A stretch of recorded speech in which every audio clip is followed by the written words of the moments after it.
To better understand technical content in the next few videos, it's crucial for you to have a general knowledge of formats of executable files, and specifically a portable executable file for Windows. If you already possess that knowledge, you can just skip that video and move to the next episode. If not, let me explain you portable executable files on a very high level. P file is the portable executable, which represents a compiled binary file on a disk. When a program is executed, a new process created out of this portable executable, and the portable executable loaded into memory, and then new thread is created after the whole environment is set up. It also has a PE in the header, which if you open the hex editor, looks like this. You can see the file is binary. It starts from MZ. That's a backward compatibility for the old operating system when Windows still supported 16-bit MZ executable files. There's a few things to know about portable executable to fully understand the content we're gonna talk about further in the episode. First of all, as I already mentioned, it has MZPE header. The second, it consists of multiple sections. In the binary files, both data and code represented as bytes. In executable format, it's important to know where code is located and when the data is located. So that's why a portable executable file consists of multiple sections,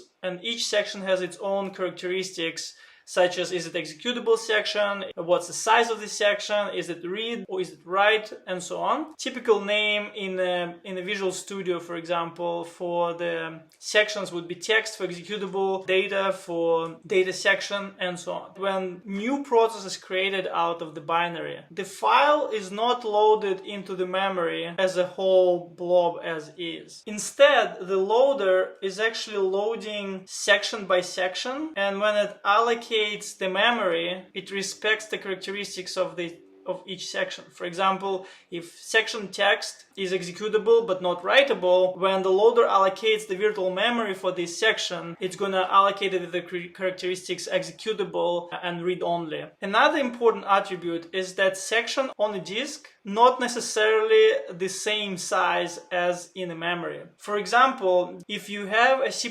program with non-initialized buffer of 50 megabytes. If you compile it, the file on the disk would not be a 50 megabyte unless you have a 50 megabyte of code there.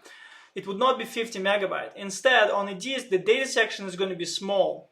But when the file is loaded into the memory, into RAM, this data section is going to be extended and more virtual memory is going to be available. This way, the code can access that uninitialized memory for this uninitialized data, and there is no need for extra code to allocate this data. It's just kind of pre-allocated by a loader when the PE file is loaded into the memory. So it's very, very common for PE file being bigger in the RAM than it's actually on the disk. Next important part of the PE file is the import section. Since the PE file will never contain every single functionality you would need as a developer. For example, you're not going to re-implement every single API Windows OS provides for you. It means PE file should be able to call API through certain mechanism. And this mechanism is using import table to resolve external calls.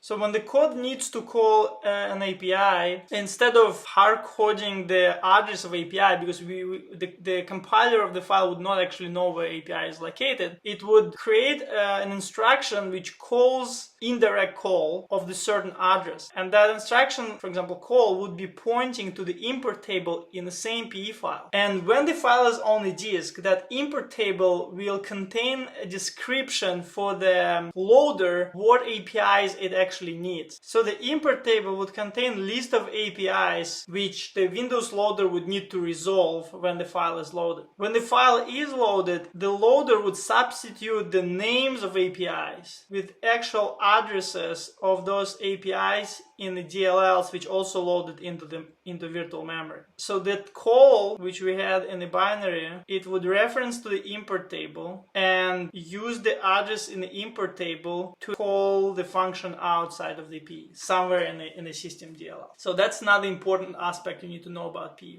When PE file is loaded into RAM, it's loaded not from address 0, but instead it's loaded from image base. The default image base actually hard-coded inside P header itself, and it's usually 400000 for 32-bit executables. However, especially in case of DLL, dynamically load library, which is also using P format, it's not guaranteed that DLL is going to be loaded into the image base which hard-coded inside the header. In this case, there is another important table you need to be aware of, which calls Relocation Table. It consists of offset inside the file, which tells loader what bytes inside the PE file needs to be adjusted if the image base is not default. And so when the PE file is loaded into the memory, and if it's loaded not into default image base, the loader would find those bytes inside the binary using the relocation table, and it would patch those bytes.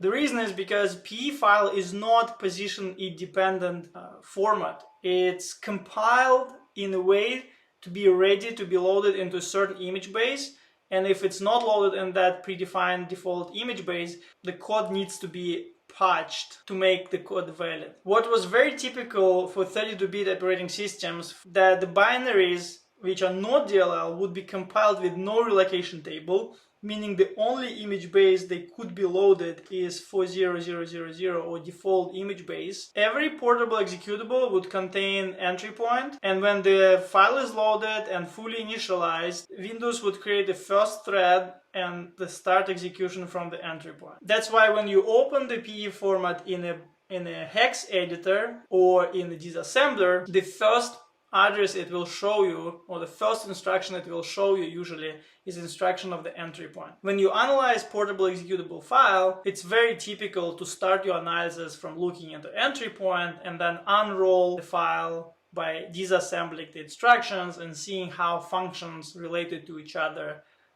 and how one function calls another function. Hopefully now you know basics of portable executable format, and when I will refer to it during my next videos, you would easily understand what I mean when I'm talking about entry points or P sections or P header and so on. However, I still recommend you, if you don't have much experience, I will add the links down the video to official description from the Microsoft, as well as some blog posts which have a very detailed description of P format, and I encourage you, if you have some extra time, to actually go through this documentation or those blog posts and learn more about P format, since it's going to be very useful for you for understanding any future material, any future technical material we're going to discuss in our future videos.